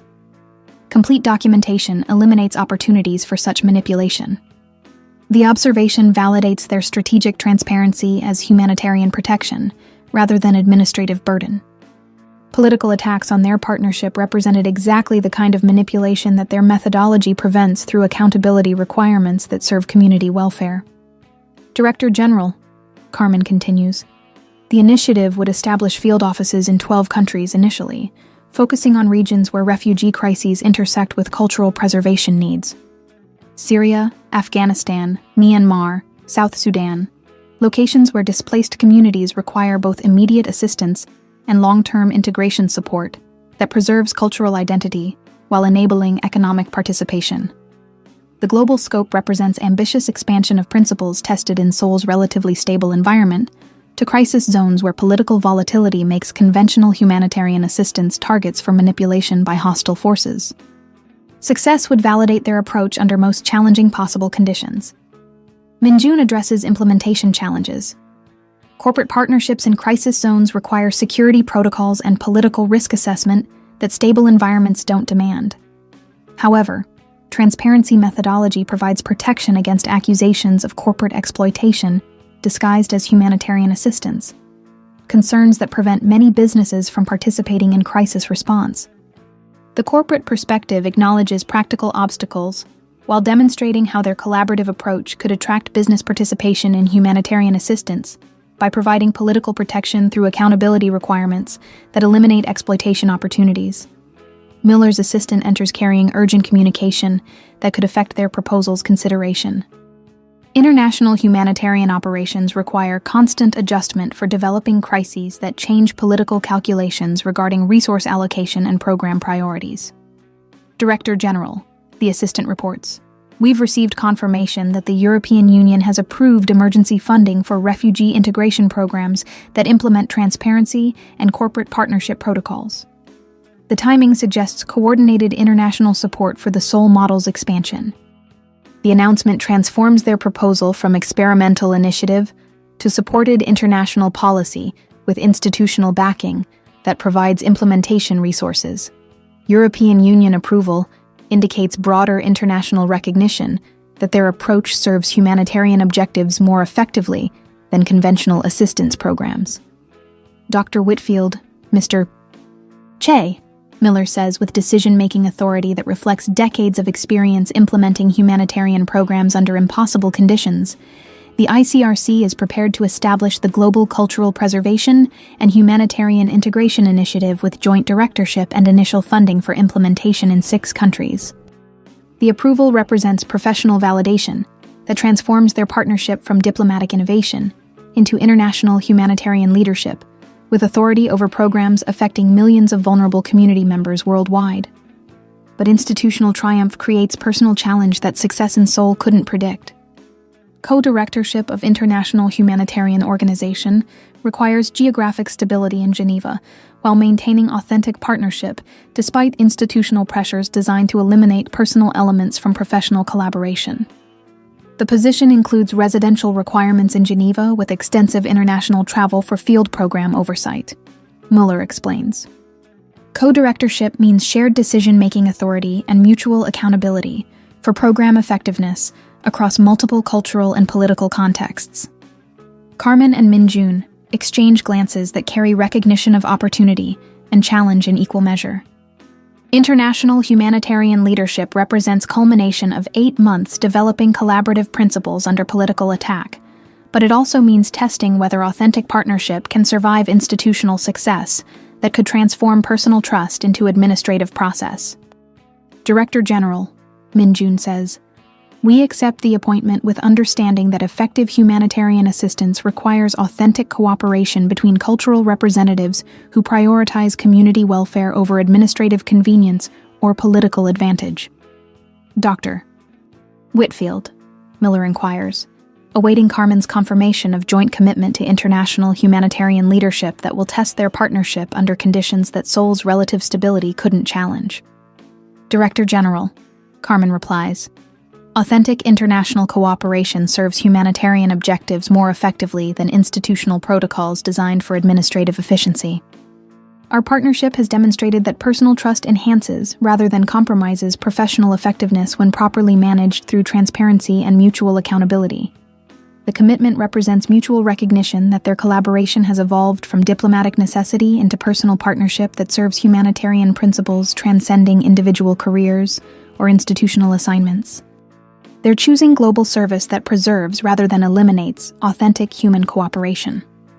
As they prepare to leave Geneva for transition period in Seoul, before assuming international humanitarian leadership, Carmen and Minjun understand that their most significant challenge isn't implementing programs in crisis zones, but maintaining authentic partnership despite institutional success that could bureaucratize human connection into administrative process.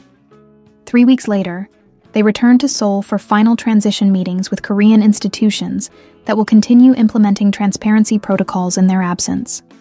The city that witnessed their partnership's development from cultural disagreement to international humanitarian leadership appears different, not because Seoul has changed, but because their perspective has evolved through institutional recognition of collaborative principles they defended under political attack.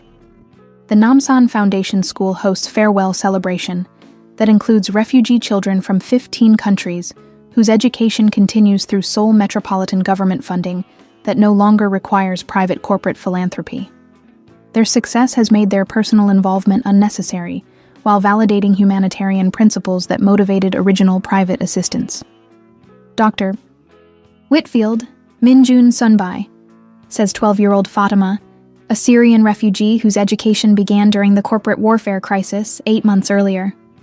Thank you for protecting our school when other people wanted to close it. We learned that some adults choose to help children even when helping is difficult. The child's gratitude represents humanitarian impact that transcends institutional recognition or professional achievement. Carmen and Minjun's partnership served vulnerable community members whose welfare depends on adults willing to prioritize principles over political convenience. Young Suk approaches with maternal pride, mixed with acknowledgement that her son's humanitarian leadership has achieved international recognition that validates corporate social responsibility as business strategy rather than charitable obligation.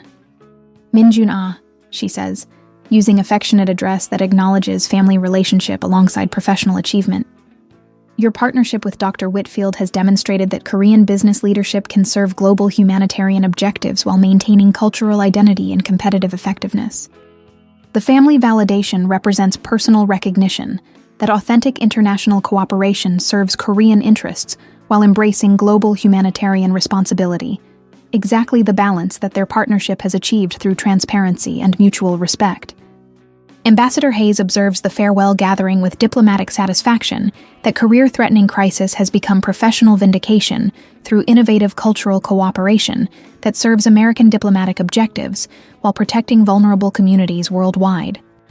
Carmen, Hayes says privately, your partnership has revolutionized cultural diplomacy by proving that authentic human collaboration serves institutional interests more effectively than transactional relationships between government representatives.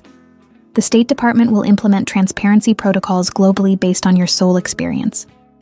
The diplomatic recognition validates their approach, while acknowledging that institutional success creates responsibility for humanitarian leadership that extends beyond individual careers or personal preferences. Success demands service to principles that transcend comfort or convenience. As they prepare to leave Seoul for Geneva appointment, Carmen and Minjun stand again in the rooftop garden where they made decision to accept international humanitarian leadership, rather than choosing institutional advancement that would separate their partnership. Carmen, Minjun says, his voice carrying personal honesty, that institutional success hasn't eliminated despite 8 months of professional recognition. Our partnership has survived political attack, media scandal, corporate warfare, and institutional success. The most dangerous test is maintaining authenticity despite humanitarian responsibilities that could bureaucratize human connection into administrative efficiency. Minjun, she replies, using given name intimacy that developed through shared crisis and mutual defense.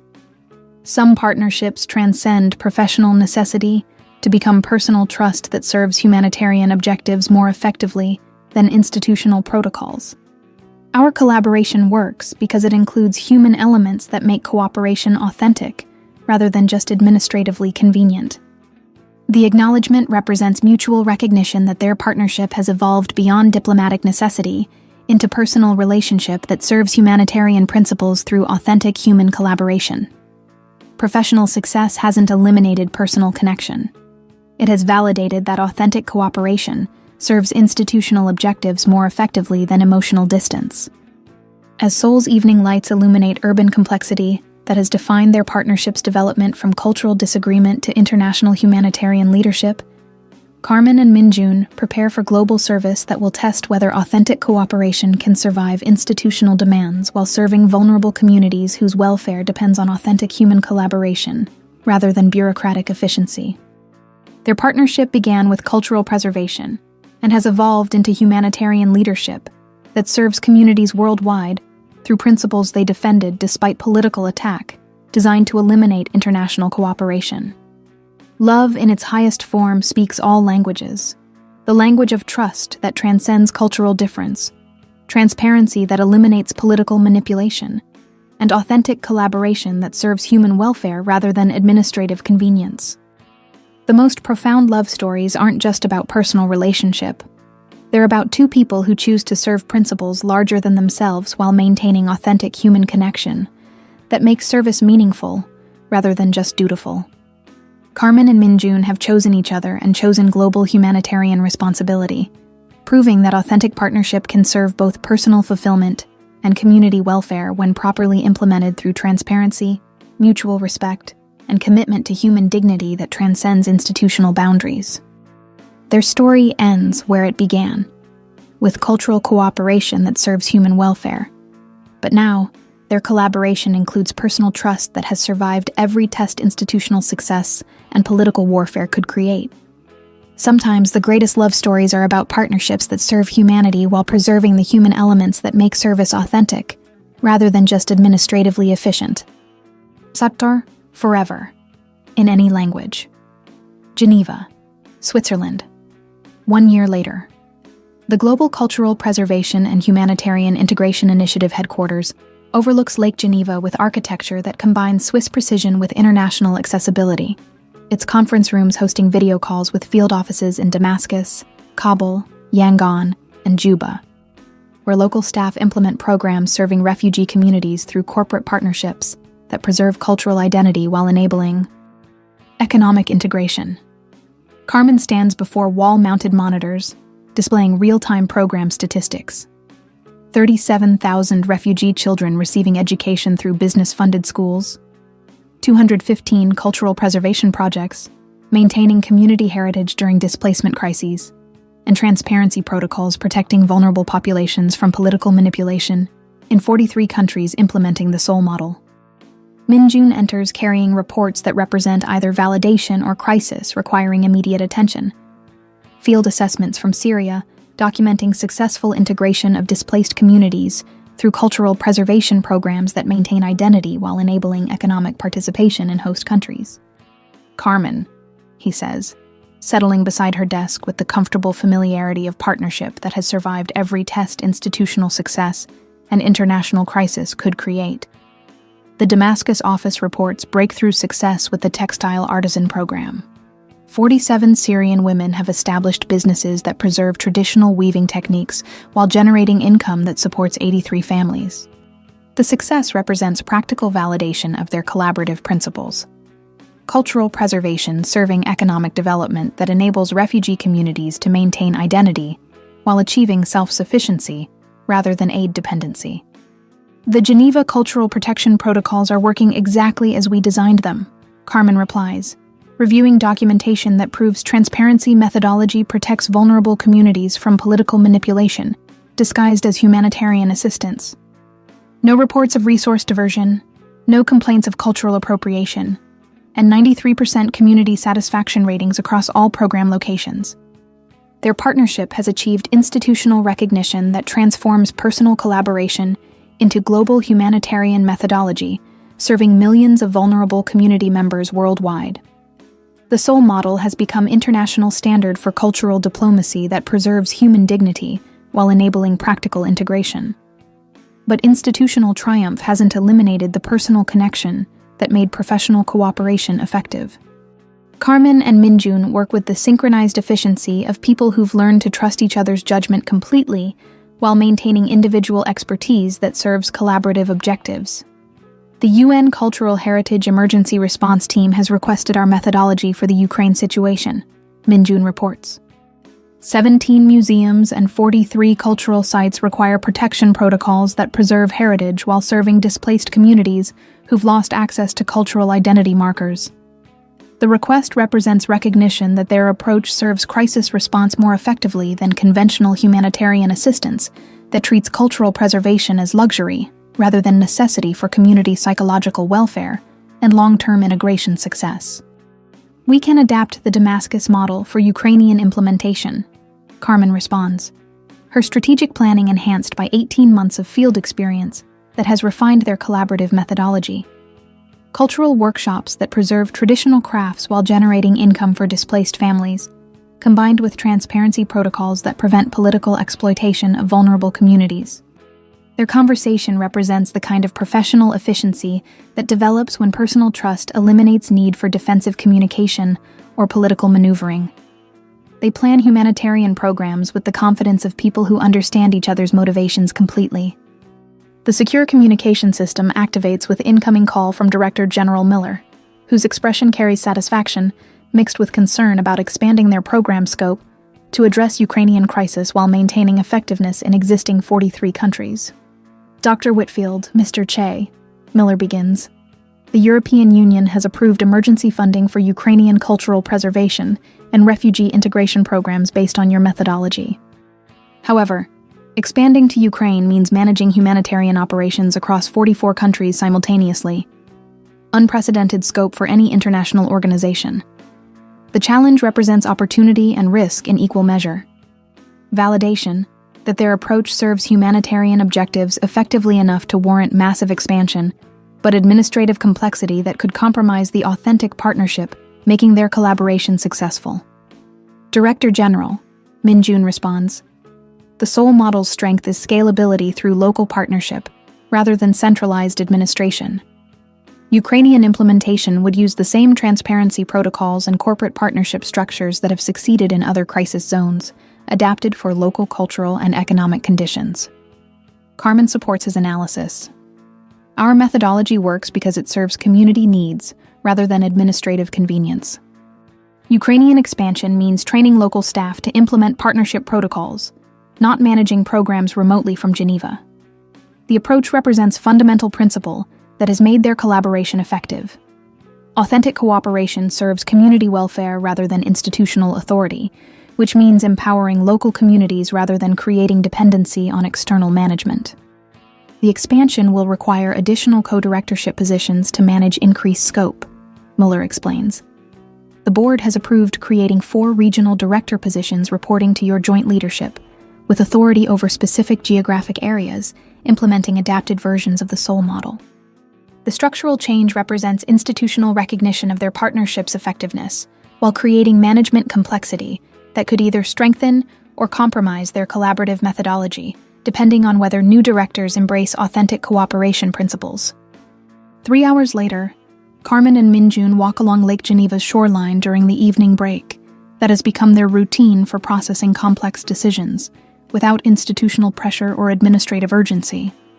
The Swiss setting provides neutral ground for personal conversation that serves professional effectiveness. Minjun, Carmen says, her voice carrying personal honesty that 18 months of professional success hasn't eliminated. Expanding to Ukraine means our partnership becomes management of management, rather than direct service to vulnerable communities. Are we prepared for that institutional distance from humanitarian work?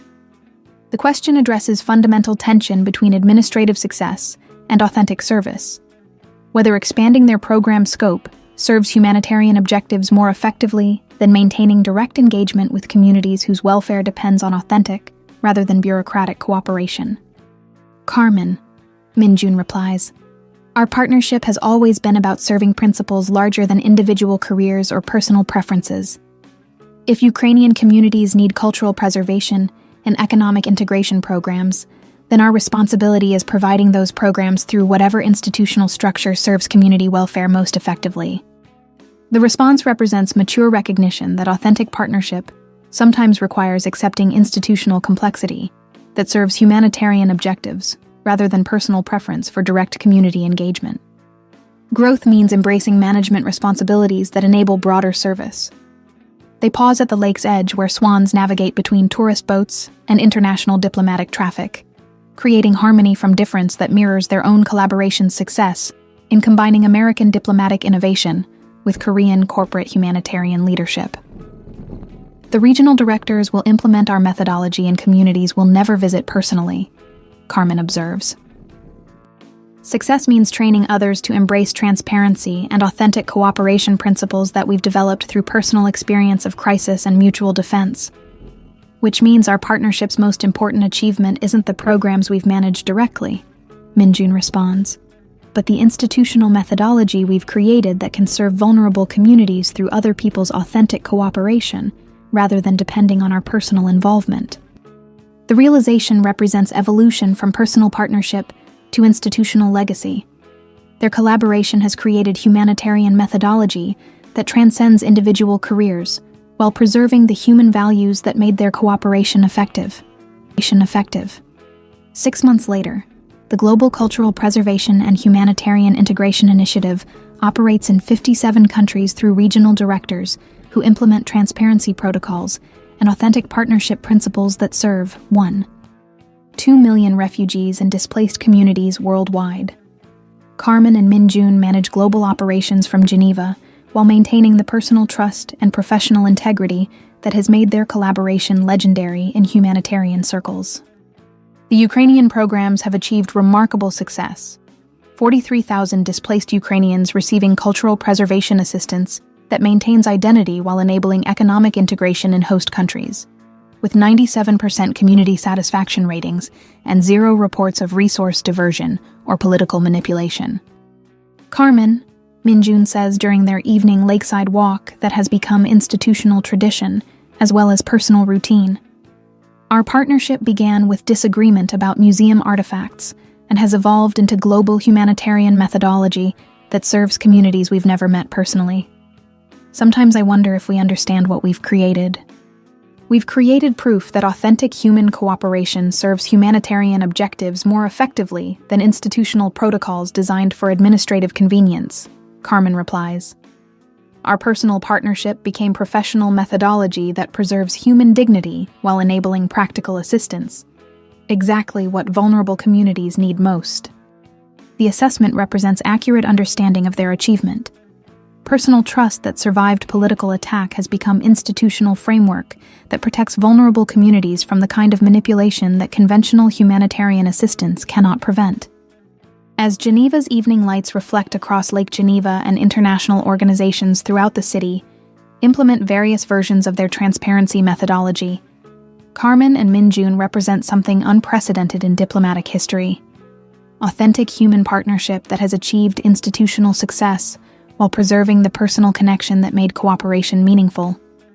Their love story began with cultural disagreement and evolved through political warfare, media scandal, corporate crisis, and institutional triumph to become global humanitarian legacy that serves communities worldwide. But the most profound achievement isn't professional success. It's personal partnership that has survived every test while maintaining authentic human connection that makes service meaningful rather than just administratively efficient. Forever, in any language, Minjun says, echoing words Carmen spoke during their airport separation 18 months earlier, means partnership that serves principles larger than individual careers, while maintaining human connection that makes service authentic rather than bureaucratic. Forever, in any language, Carmen responds, means choosing each other and choosing global service, proving that authentic human collaboration can serve both personal fulfillment and community welfare when properly implemented through transparency, mutual respect, and commitment to human dignity. Their partnership represents proof that the greatest love stories aren't just about personal relationship. They're about two people who choose to serve humanity while preserving the human elements that make service authentic. Sometimes, love speaks all languages by speaking the universal language of human dignity, authentic cooperation, and service to principles that transcend individual happiness while including it. As they return to Geneva headquarters, where tomorrow will bring new humanitarian crises requiring authentic cooperation and transparent methodology, Carmen and Minjun carry the knowledge that their partnership has created institutional legacy, serving vulnerable communities worldwide while maintaining personal trust that survived every test political warfare and institutional success could create. The Seoul model has become global standard for humanitarian cooperation that preserves human dignity while enabling practical assistance. But their most significant achievement is demonstrating that authentic human partnership can serve institutional objectives while maintaining personal connection that makes cooperation meaningful rather than just administratively convenient. Their story ends where all great love stories should, with two people who chose each other and chose service to humanity, proving that authentic partnership transcends geographic boundaries, institutional assignments, and political pressures while serving principles worth defending across any distance or challenge. Forever, in any language, means love that serves humanity through authentic human cooperation that makes the world more humane, one partnership at a time. This story of Carmen and Minjun demonstrates that authentic international cooperation requires personal trust and transparency that survives political attack while serving humanitarian objectives larger than individual careers. Their partnership proves that cultural diplomacy works best when it includes genuine human connection that serves community welfare rather than administrative convenience. Sometimes the greatest diplomatic achievements come from people who choose principles over political safety and authentic cooperation over institutional conformity. The Seoul model represents hope that international humanitarian assistance can evolve to embrace transparency and authentic partnership that protects vulnerable communities while preserving the human dignity that makes such protection meaningful. Love, in its highest form, speaks all languages by serving humanity through genuine human collaboration that transcends cultural differences while celebrating